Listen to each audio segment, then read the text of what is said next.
शहर हैदराबाद में आज दोपहर अचानक धुआंधार बारिश हुई, जिसके नतीजे में सड़कों पर काफी पानी जमा हो गया, जिससे गाड़ी वालों को मुश्किलात का सामना करना पड़ा।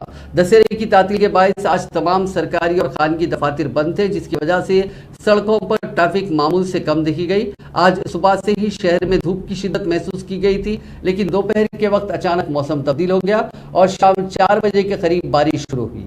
दोनों शहरों हैदराबाद और सिकंदराबाद के कई इलाकों के अलावा पुराने शहर के मुख्तलिफ इलाकों में 1 घंटे तक शदीद बारिश हुई। शाम 5 बजे के बाद भी शहर के कई इलाकों में वक्फे से बारिश का सिलसिला जारी रहा। जिन इलाकों में शदीद बारिश हुई उनमें बंजारा हिल्स, पंजागुट्टा, अमीरपेट, यूसुफगुड़ा, कुकटपल्ली, लकड़ी का पुल, मेहदीपट्टनम, टोली चौकी, गच्चीबौली, नापल्ली, अफजलगंज, चार मीनार, मलकपेट, एलबी नगर, हयात नगर, उप्पल, रामंतापुर शामिल हैं। ग्रेटर हैदराबाद म्युनिसिपल कॉर्पोरेशन की जानिब से शहर के मुख्तलिफ इलाकों में सड़कों पर जमा होने वाले पानी की निकासी की गई।